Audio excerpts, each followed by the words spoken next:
All right, so second half. I hope y'all are awake after lunch. I know that I ate probably too much Antonio's. We're going to talk about the 12-lead EKG device. I'm a fan of LifePak. If your agency doesn't have LifePaks, I'm sorry, because I know a lot about LifePaks.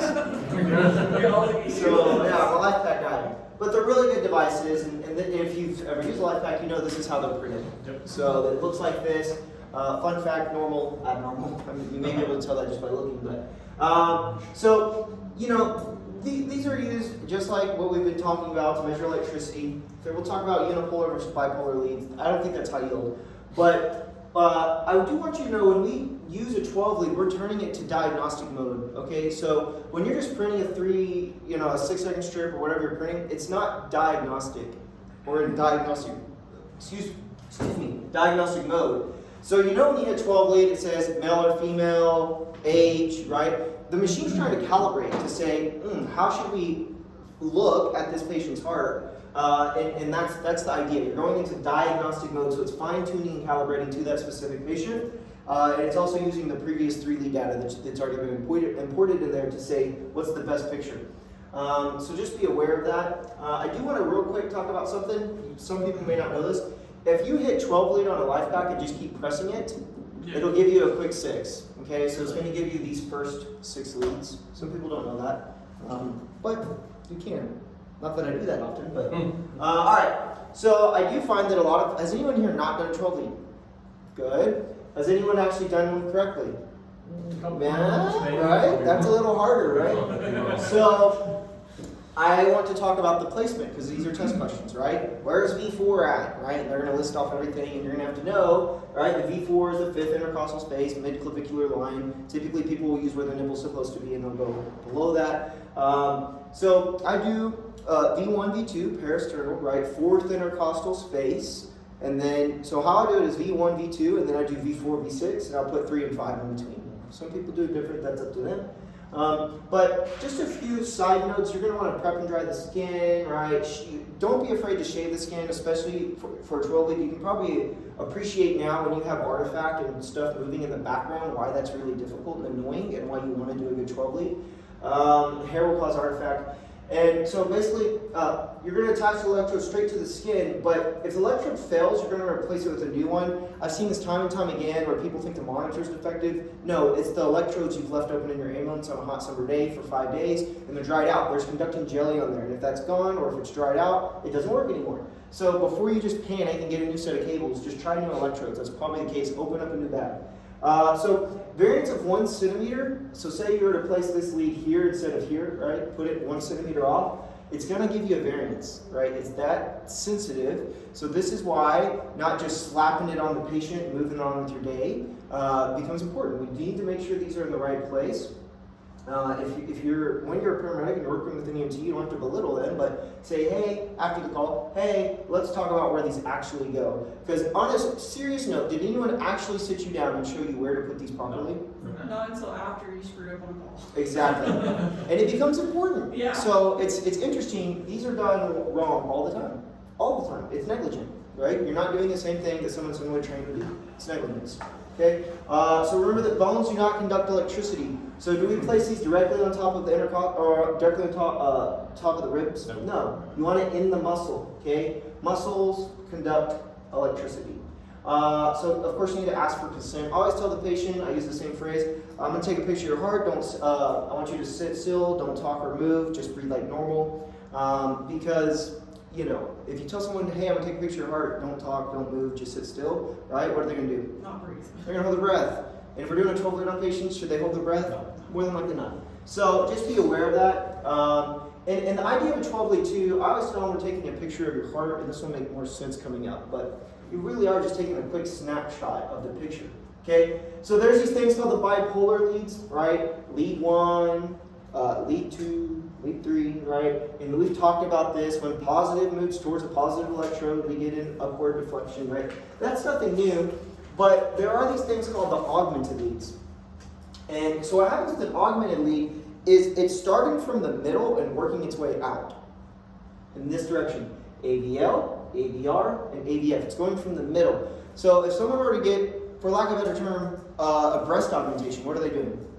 They're building up, right? You're enhancing, okay? So this is what this is doing. This is using, it's called augmented leads. You're kind of building up and you're using a different angle. So interestingly, like I said, you could just put the 3 lead on someone, right, the 4 wires, and hit print, or 12 lead, and it's going to shoot out these augmented leads, and that's what you're looking at, okay? You're not looking at V1 through 6 yet, okay? Now, these are called unipolar leads, and also the unipolar leads are V1 through 6 that we just talked about, okay? These are just looking at exactly what they're looking at, that's it. Remember leads, 1, 2, and 3, they're bipolar, right? They're going in 2 directions. So they're using that, but with a unipolar lead, and I'll show you some pictures, it's just looking straight ahead, okay? Now, just some quick anatomy of the 12 lead. So the device actually prints out 2.5 seconds of each area. So remember this one looks like a life pack, right? So it's going 2.5 seconds of lead 1, 2, 3, 2.5 seconds of ADR, AVL, AVF, 2.5 seconds of V1, V2, V3, 2.5 seconds of V3, 3, 4, and 5, okay? Or, yeah, 4, 5, 6. So that's how it's doing it, but this whole strip is a 10-second strip. So we could change our rules. If we see 10 complexes across our 12 lead, what would we multiply by then? 6. Okay, a little different. You don't typically do that, but just be aware, don't think it's a 6-second strip, it's not, it's a 10-second strip, okay? Now, important to note, it's actually analyzing this strip for 10 seconds before pooping it out, right, onto the piece of paper. So just be aware of that, okay? I don't know, it may vary by device, but it's probably taking what they think is the best, section of that strip, okay? So don't think that it's going 1, 2, 3, and then switching 1, 2, 3. It's not doing that. It's just doing it for the whole 10 seconds. Now, this thing we call the dock in the box. It is historically very inaccurate, and you've probably seen this.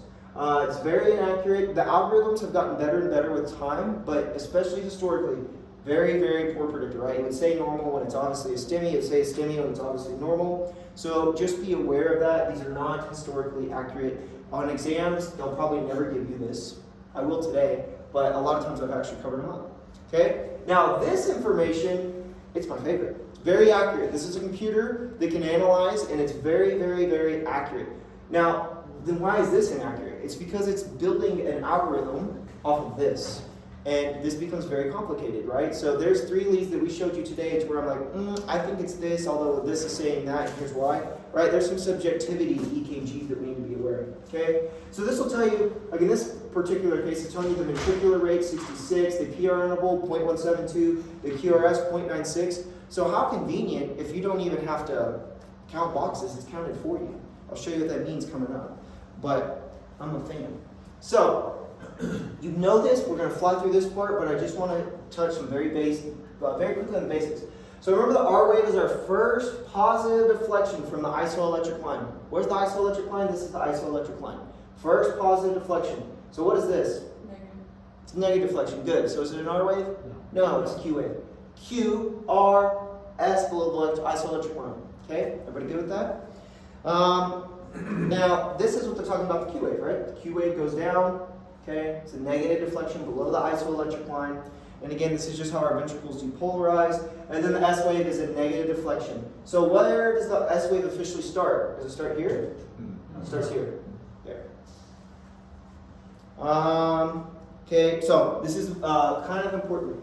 We have these things called Q waves, and they're physiologic, right? So when we learn about anatomy and physiology, we learn physiology means this is the way it's happening, right? So physiologic means it's normal in this case.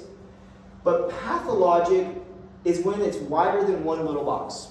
Okay, 0.04 seconds. I'm going to show you what this looks like. Okay, so pathologic Q waves, I want you to know pathological Q waves means past heart attack. At some point there has been a heart attack when there is a pathological Q wave present. Is that recording? I hope so. Yes, sir. Okay, good. So this is a good example. Y'all see how this one's pretty narrow, especially in relation to this one? So which one of these is pathological, Jesse? If you had to guess. Pathologic is going to be the one right, yeah. The wider one. No, it's okay. No, it's the wider one, right? And this is an example. Is this wider than one box? Yes. It's about 1.5. So it is a pathological Q wave. Don't get lost in the sauce of, oh, it's not deep. It's not what we're measuring. We're measuring how wide. We're not measuring how tall, how deep, how wide. We're measuring wide. Okay, and I'll show you another example. Here. Q wave, it's fairly, that was not super wide. Oh yeah, it is, because these are big boxes. They're showing us. So there, okay? Those are Q waves, Q wave, Q wave, okay? Now, again, pathological Q waves means past MI, and it's greater than 0.04 seconds, okay? So sometimes we can have an entire, so y'all are used to lead tube, right? Very commonly, that's what we use. But sometimes we can have a completely negative deflection with no R wave present. This isn't necessarily abnormal, especially when you're looking at different leads, okay? So realize you're going to see some ones like this today, when you probably saw some even before, but it's not necessarily bad or wrong. Just know that they exist, okay? Now, there's this thing called the ST segment, okay? Hence, ST elevation myocardial infarction, right? And it would make sense. It comes from the S wave to the beginning of the T wave, okay? So it's this segment, and we're going to talk about the J point on the next slide. Let me just show it to you really quick. This is the J point, and I talked about that earlier this morning, but we'll come back to that. So real quick, why do we call it an ST elevated myocardial infarction? Why is that sensitive? Why is that specific? Why does that tell us there's a heart attack happening? This is very complicated, and I don't want to complicate it more than it needs to be. So I'm going to tell you the very, very simple version of this. We have, and I showed you this morning in your quiz review, this is the normal cardiac action potential, right? Well, we have this section where the potassium goes out, okay? This gets screwed up when there's not enough oxygen present, okay? So let's think really quick. Oxygen goes to the mitochondria to produce ATP in the presence of glucose, right? We're all on board on that. Aerobic metabolism. Well, when there's not enough oxygen in the heart, there's not enough ATP produced. And we've learned about the sodium-potassium pump before, right? 3 sodium out, 2 potassium in, okay? Wait, 3 sodium out, 2 in. Okay, you're right, yeah. And I get those backwards, so I have to actually think about it. So what's happening is when you don't have enough oxygen present, this pump gets screwed up. It takes energy, it takes ATP to run this pump, okay? And so what happens is water stays inside the cell, or sodium stays inside the cell, and what follows sodium? Water. And then potassium ends up staying outside of the cell because this pump's not working to pump it across the gradient. So the issue is you end up having a cell actually physically lysing. It gets so big, it'll lyse, okay? That would be infarction. And the cell's membrane actually busts open. Infarction, death, the cell doesn't recover after that, okay? So it's very convoluted to think that oxygen has to go all the way down there to make ATP in the mitochondria, to be then converted, to be used for an action, in the myocyte, and that also has to be used for the sodium-potassium pump. And in fact, that is the hallmark of all inflammation. Okay, edema. Doesn't matter if it's your head, doesn't matter if it's your gut, right? When cells get cut off, the sodium-potassium pump gets jacked up, cells swell, they rupture, they die. That is how the majority of pathology will happen. So be aware of that. So why am I telling you about all this potassium and sodium? It's the different flow of electricity that we're picking up on here. And the exact mechanism, very, very, very, very complicated, and I don't think we need to know that today. But just be aware, when we get ST elevation and depression, it's based off too much potassium or too much sodium outside of the cell. It doesn't matter which one. I just want you to be aware. Everybody good at that? Yeah. Good, okay. So, moving forward. We talked to the S to T segment, and then there's also this weird T to P. I don't know when that's used. But the J point. This is very difficult. And on the slide, you're going to be like, oh wow, that's really easy. But it becomes very difficult on patients to find where is the isoelectric line, where is the J point. So, the J point, it goes from the isoelectric line, from the QRS, back to the isoelectric line. So as you can see, on this one, it's there. And on this one, it's there. Why is it not this? Well, it's still part of the QRS. Yes. It's just been elevated. This is an elevated ST segment, okay? It's here. It's off, yes. It's off the isoelectric line, and it's the point to where this is where there's subjectivity. You have to assume, well, that would be it, okay? Now this one is depressed. Y'all see that one? And then this one, there's a J wave, and this is a hooking. It's one of the STEMI it can be present with one of the STEMI imposters known as benign earlier polarization. We'll talk about that later. But this is another example, okay? So They seem good and easy when I'm like pointing to them, but now it's y'all's turn. You three, come on up. I need you to each point to where the J point is on each of these, okay? Just each pick one? Yeah, go ahead, Jess. I ain't touching it. Jesse, you pick one and point towards that. Pick one. Good job. We do the hard one. Oh, like now.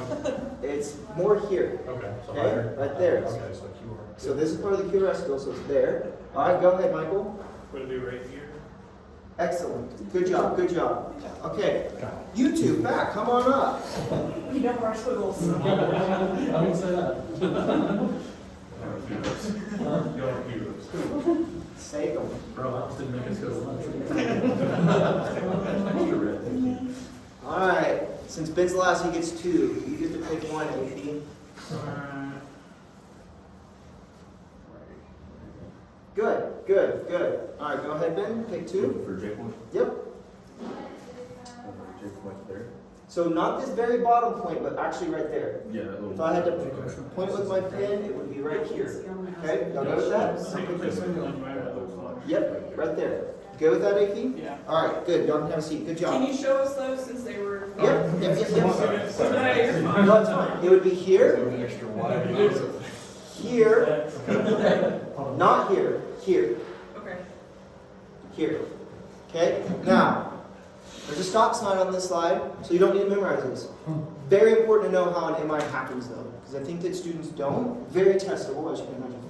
So, there's this thing called arteriosclerosis, okay? And it literally means arteries hard. Literally, okay? Literally. But then there's atherosclerosis, which means and I'm going to explain the pathology of this, okay? Ignore this for now.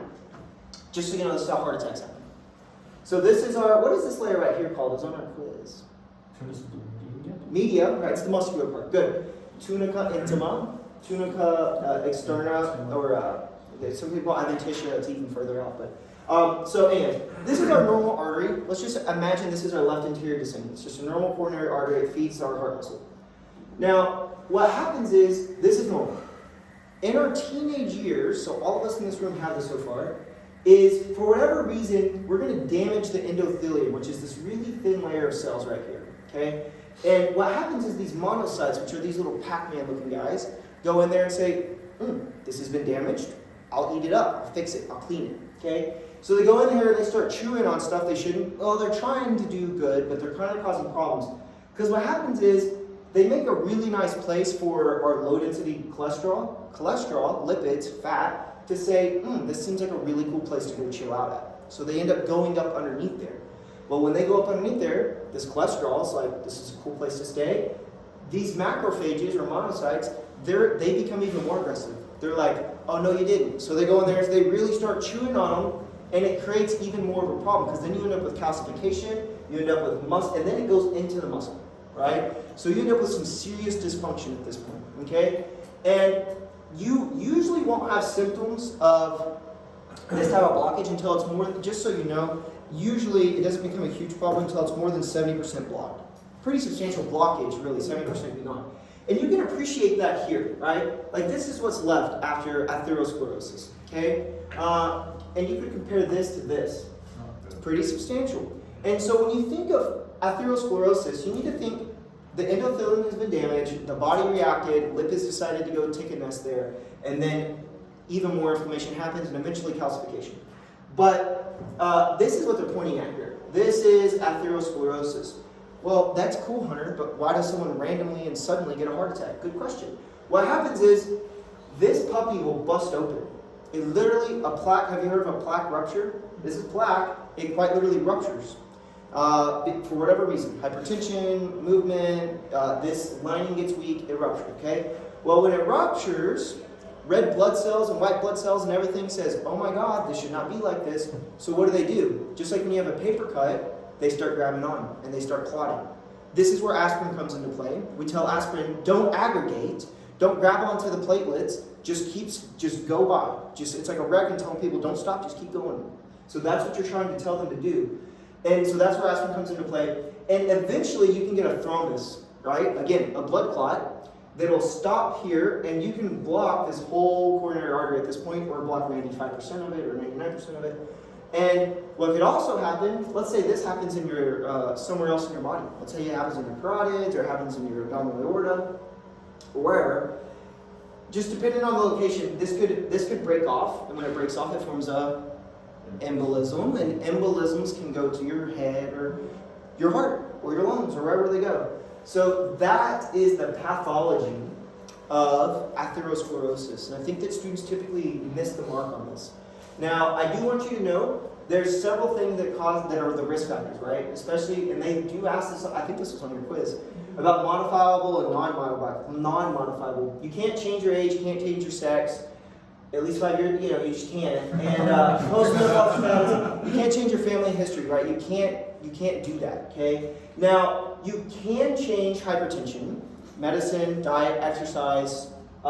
Tobacco smoking, you can change that, and dyslipidemia, this is the fancy word for bad cholesterol, and diabetes. Now what I want you to know, the order of really bad atherosclerosis, it goes hypertension, diabetes, smoking, okay? Those are the three things. In fact, and I'll come back to this, but just know, those are really, really bad things. Smoking's really bad for you, like really, really bad. So if you smoke, I encourage you to stop. Who doesn't, right? But, all right.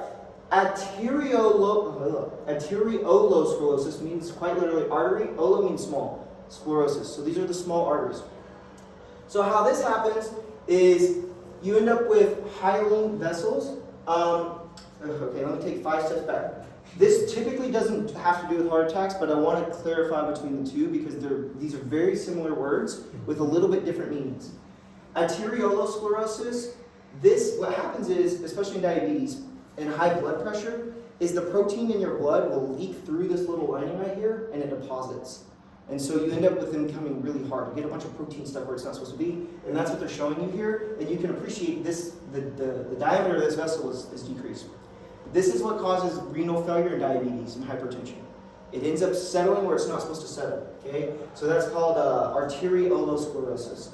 And then the other one, this isn't as common, it is common, but it's hyperplastic. So basically, when your artery, you have constant hypertension for whatever reason, when they're constantly working, what happens? The muscle gets bigger. So as the muscle gets bigger, nowhere to go, the diameter gets smaller. So that's the idea behind that, and that's what they're showing. So again, if you were to walk into DaVita dialysis, right, today on Santa Fe, say, hey, what are you doing time for? What are you doing your 3 days a week for? They're almost always going to say hypertension, diabetes, diabetes, hypertension, hypertension, and diabetes, right? That's why I would say a huge chunk of those people are there, and it causes renal disease. So just be aware of that, okay? Good on that? Yes? So with the atherosclerosis, whenever that vessel becomes blocked to a large extent or something like that, in hospital treatment, would that, like would TPA be indicated in something like that, if you've got a break off? No, because, I see what you're saying. Actually, yes, I'm sorry. Yes. Okay. So back in the day, in some smaller hospitals, someone said, I think Breckenridge, what they do if they don't have a cath lab to go in there and go grab it or go break it up or stent it, they don't do this often because there's risk associated with it, but it is a consideration. They can go in there and give TPA, right? That's that clot busting, clot dissolving drug. It's just kind of risky. There's risk to it. You have to consider, well, what if they bleed to death? Or what if there's just risk. So just like when we give it in stroke, you have to consider the risk. So, excuse me, okay? Any other questions on that? Good? Good. All right. Again, don't memorize this, but and occasionally people do test this in paramedic school. I did not know these in paramedic school. I did not know these as a paramedic. I want you to know that there's different coronary arteries that feed different sections of the heart. And you can appreciate, if I were to put a big old clot right here, the rest of this vessel and down is probably going to die, or at least become ischemic, right? So just be aware that these things exist. Now, an important part, very testable, at what stage do the coronary vessels fill? Is it systole or diastole? Good. It's diastole. So when the heart relaxes, that's when they can fill. Now, why does this also become important? Is for, we do this intentionally beta blockers. We slow people's heart down. That way there's more diastole, and that way there's hopefully more coronary perfusion, less oxygen demand, all these ideas, right? So, again, I don't think you need to memorize these, but if these show up on your exam, don't send me hate mail. I don't write your exams, but I would be shocked if they asked you these, okay? Now, moving to the good stuff, EKGs. So, I drew this up here. If you have a picture of this, you might want to draw something like this down because you're going to use this the rest of the day. You can use this one, or here's like, there's something like this. I don't care, you can use your phone or whatever. I don't care. But, I just want to talk about what these are. So, when we're looking at different sections of the heart, they show up differently on the EKG, but it's a standardized pattern. So we know in 1 and ADL, these are your lateral leads. Lateral, right? We know that 2, 3, and ABF, it's called your inferior leads, and I'll be dipped if it doesn't look like it's a shoe. And what's the most inferior part of our clothing, right? It's a shoe. So to me it looks like a boot. So I think inferior kind of looks like a boot or a shoe. And then V1, V2 is our septal, V3, V4 anterior, and V5, V6, again it's lateral. So how I remember that, and I think I might be the only person in the United States that does this, I don't know. But I think of the mnemonic SAL, something I've always done since paramedic school, because it goes septal, septal, anterior, anterior, lateral, lateral. So that's just how it works for me. It may not work for you, but I think of SAL. If you look at the first letter in each of those, right? So some people don't like that. That's up to you. So this is the standard 12 lead. And we're going to talk more about this later today, but there's also these different looks we can do. Has anyone in here done a 15 lead? I'm going to give you a chance to write that down. Looks like everybody's writing. Seen someone do it once, but didn't find anything, or no STEMI. Yeah. Is that AVF, under AVL? Yeah. Oh, and I left this one blank, and so did they. Why is that? We'll talk about that later. But it's because there's not enough, we don't use this to diagnose STEMI, the ABR one.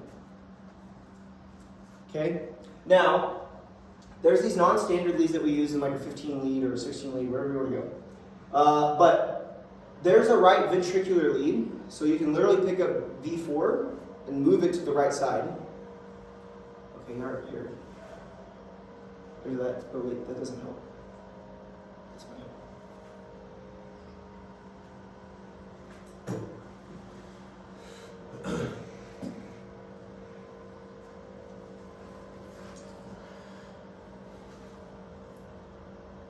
You good, Jesse? Good? Yeah, Okay. I'm still just kind of Good. writing stuff No, you're down. fine. All right. So, I just want you to know for now, there's different leads there's different unconventional methods we can do to look at different parts of the heart. So if we want to look at the right ventricle, we literally just pick up V4 and we move it to the right side at the fifth intercostal space, midclavicular line. Okay, you may have seen this done before. And that shows us specifically the right ventricle. If we want to look at the back, the posterior part of the heart, we can literally pick up V4, 5, and 6 and move it to the back. Okay, and we can look at their back. So I'll show you what these look like and the significance of them later, but it's just to bury away in your mind right now.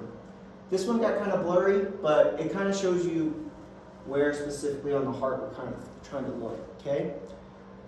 Now, inferior wall, would it be a surprise that we're looking at the inferior portion of the heart, the part that kind of sits on the diaphragm, right?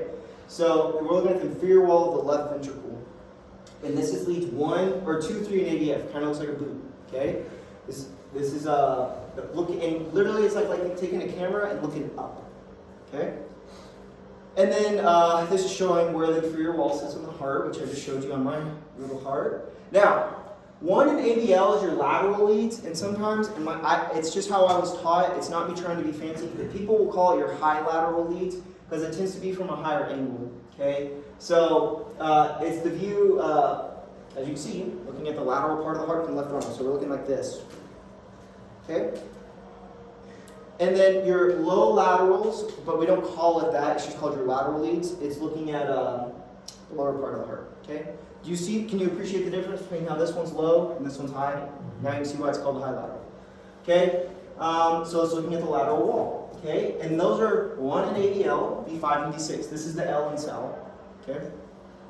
And then we have the interior wall. So this is looking at the interior portion, okay, of the chest.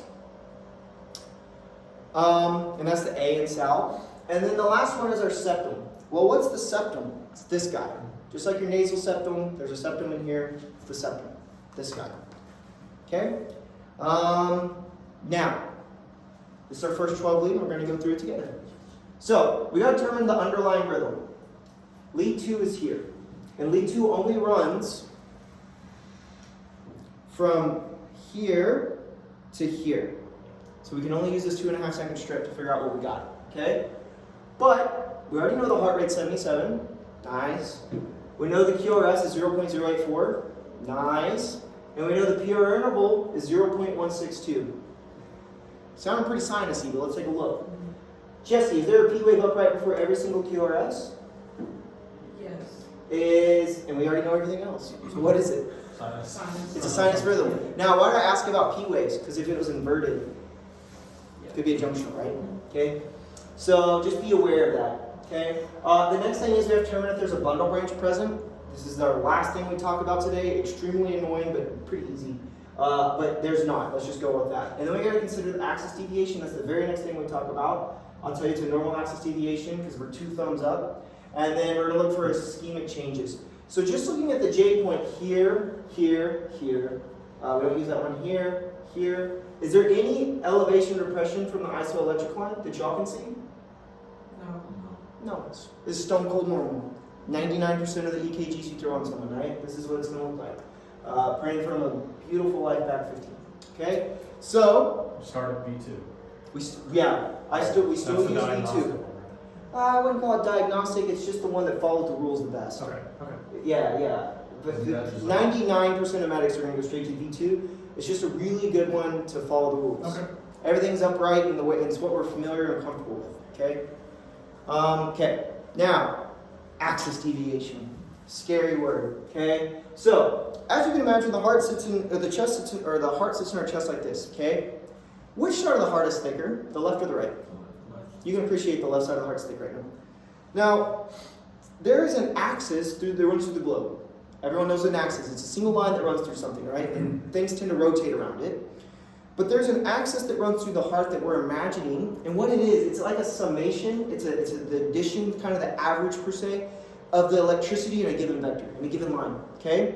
So you could imagine and appreciate that there's probably more electricity going through the left side of the heart than the right. And in fact, this is normal. It's normal to have a left axis. It's between 0 and 90 degrees, okay? Hang with me, I know this sounds like a lot, but I want you to know that's normal. So here's what this looks like. We use what's called the thumbs up method, okay? So I have to look at the screen when we do this, and you're not too cool for school, so be willing to use your thumbs. So this is a 12 lead right here, right? So looking at, we only use 1 in AVF to do this trick, okay? Looking at lead 1, Ben, is this QRS deflection more up or down? Is it pointing up or down, this QRS? On which lead? Lead 1. Lead 1, pointing up. Okay, everyone give me a left thumbs up. Now, looking at AVF, AP, is it more up or down? Down. Everyone give me a thumbs down. Which thumb is up? Left. It's a left axis deviation. That's all you need to know. Okay? We're going to show you some more. What significance? I'll show you. It's a good question. I'll show you. There's none. I'll tell you why. Okay? It's just for test. All right. Now let's do this one. Jake, 1, is it more up or more down? Down. Okay, give me a thumbs down. Now Jake, AVF, is it more up or is it more down? Up. It is a right axis deviation. Now let me show you one we did earlier. Michael, looking at lead 1, is it more up or more down? Down. Lead 1. More up or more down? Up. Up. You see why? The No. QR. Okay, so here's our QRS. Okay. And see how it's mostly up? You see that? Right. And if I wanted to say this one, you would say it's mostly down, right? Right. But we're not using that. We're using 1 in AVF. Okay. Okay, so now we're using lead AVF here. Is it mostly up or mostly down? Up. 2 thumbs up is normal. Okay. That's a normal axis. That is the thumb method. I highly recommend you use it. No shame in your game in an ambulance like trying to figure that out. But we really don't use this very often. I'll explain why now. So there are some conditions, pathologies, that can cause this imaginary line to change. Okay, if someone has a very, very, very thick Left ventricle, what causes that, AP? You said it earlier. What causes the thick left ventricle? What it's called or what? What, yeah, what's it called? Sure. Hypertrophy. Hypertrophy. Yeah, like Like, left ventricular hypertrophy. Great, good, good. It's caused from hypertension. When the left ventricle, who's pumping blood up to your head and down to your toe, has to pump against something that's very tight, right? It's going to get thick, right? Just like if you were to go to the gym and keep pushing. It's doing the same thing. It's hypertrophy. So what would happen if we had more muscle here? This imaginary line is going to tilt to the left, okay?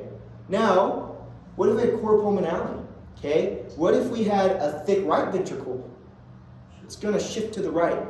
That's the major causes of these, right? Right axis deviation is almost always going to be just simply a right ventricular hypertrophy, usually due to cor pulmonale or pulmonary hypertension.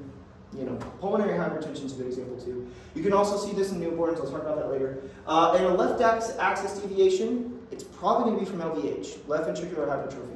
That's what you need to know about axis deviations, okay? I do want you to know a few buzzy things. Children are born with extreme right axis deviations. Why is that? The right side of their heart hasn't been working very hard because it's bypassing their lungs. Okay, so it's bypassed. That's pretty much all I want you to know. This is not highly tested, and AP asked, well, why do we need to know this? You really don't. Okay, it's just occasionally on exams. If you were to go survey paramedics in the field, a lot of them wouldn't know how to do this anymore because it's not specific, it's not sensitive, and it doesn't dictate treatment. Okay, so what? Someone has a right ventricular hypertrophy, and what does that mean to me as a paramedic, right? It doesn't mean much, but it's something to know. Okay, now let's do a couple practice ones. I had a question Yes. about just the axis deviation. You Uh-huh. were saying earlier when we were talking about cardiac tamponade. Yes. Could you have deviation with that? So Or would it be too it's easy? literally, it's twisting on that axis. The exact physiology of it, I'm not entirely sure. I would have to look that up. But that's what, when they say twisting the points, it's twisting on the axis. So that's why you notice on there, it's like up, up, up, up, Yeah. down, down, down, down, up, up, up, up, up, up, down, down, down, down. That's why. Okay. So I don't know the exact physiology, and I don't want to lie to you on YouTube and make something up to sound cool. I know. If I don't know, I just say I don't know. So I don't know. Maybe look it up online. I don't know. Yes, sir. All right, so let's do one. Everyone, let's look at it. One, is it thumbs up or thumbs down? Thumbs up. AVF, Thumbs down. which is this one, guys. It's thumbs down, someone said? Yeah. So what type of axis deviation is that? Left. It's a left. Okay. You notice I'm facing the screen too, because if I looked at y'all, it would get very confusing. All right, Jesse, looking at lead one, is it mostly up or mostly down? I'd say down. Okay. And looking at lead AVF, is it mostly up or mostly down? So it is a Right side. right axis deviation. Right Yeah. axis. Yep. Good. That's it. That's simple. And if we have two thumbs up, It's normal. it's a good day. Two thumbs up is normal, right? Okay. So we need to talk about ischemic heart disease like angina. So there's different types of angina that they like to test on, and they like you to know the difference between these. And there's stable and unstable and Prinzmetal and all these weird things. So let's talk about it. So stable angina is usually due to atherosclerosis, and it's from exertional chest pain. These are the vignettes where it's the patient walking up the stairs carrying groceries and becomes short of breath. When they sit down, it's relieved. Right? That's stable angina. Stable angina has to be relieved with rest or nitroglycerin. Okay? That's fairly common. People get prescribed nitroglycerin for that, right? Those are the people we show up, they've already taken their 3 nitros. So vasospastic, this used to be called Prinzmetal, and I'm willing to bet in your Q banks that may not have been updated. It's still called Prinzmetal, and it's like a weird word. So people are like, "What?" That this is the word students pick stuff they don't know. It's Prinzmetal, okay? But Prinzmetal is vasospastic. So what does the word vasospastic sound like to you? It literally just squeezes for no good reason. The classical vignette on this one: patient's asleep, wakes up with chest pain, not relieved by nitro. Would nitro relieve it? No, because nitro reduces preload. Does that have anything to do with the coronary vasospasm? No. How do we fix this? It's actually calcium channel blockers. Because calcium is used in muscular contraction, so we just go in there and say, fine, we'll just cut out the calcium. And it causes them to dilate again. Okay? Diltiazem. Okay, verapamil. So that's Prinzmetal. This can also happen from like smoking again, And you can treat it with calcium channel blockers. Again, you can try nitrates. You're not wrong to try nitrates. You probably won't know it's Prince metal, but just be aware the definitive, the best choice is calcium channel blockers, which you will probably never give in the hospital or pre-hospital. Just be aware. So again, when you get the vignette, 48-year-old female wakes up in the middle of the night, crushing chest pain, radiates through arm and jaw, not relieved, right? It's probably Prince metal, okay? Now, unstable angina, this is going to be someone where thrombosis or incomplete coronary occlusion, it's not relieved by rest, and it increases in frequency or intensity of chest pain, okay? So it's getting worse and worse and worse. So as these cells are cut off and say I'm dying, it's going to get worse and worse. So real quick, stable angina, on exertion, they're going to have pain. We'll talk about troponin level, don't worry about that for now. Infarction, there is no, what does infarction mean? Dead cells, dead, okay? EKG changes? No, there is none, okay? Now, unstable angina, you're going to have mild exertion or at rest, you're going to have pain. You're going to have pain at mild exertion or at rest. Troponin, not going to change. Infarction, no. But you can see ST wave depression, or ST depression, or T wave inversion. We're going to talk about what those mean here in a minute. But then an N STEMI, what does N mean? It means a not, which is kind of like ironic. It sounds like a cool word until they put not. But not an ST elevated myocardial infarction. And they're going to have pain at rest. Their troponin can be elevated. And it's subendocardial. So they were nice enough to draw this on there. I want you to realize the coronary arteries are sitting here. Can you understand that and respect that? They take a dive in, and the last area to get perfused is the endocardium. It's the inside of the heart, okay? So, of course, if this gets cut off, where is the first part of the cell going to die? It's the inner portion, the subendocardial portion, and this causes definite ST depression and definite T-wave inversion, okay? So if they say, okay, your patient has subendocardial ischemia, right? You have to know that's below the endocardial level, and it's going to cause ST depression or T-wave inversion. Now, if it's a STEMI, of course they're going to have pain at rest, troponin's elevated, but it's transmural.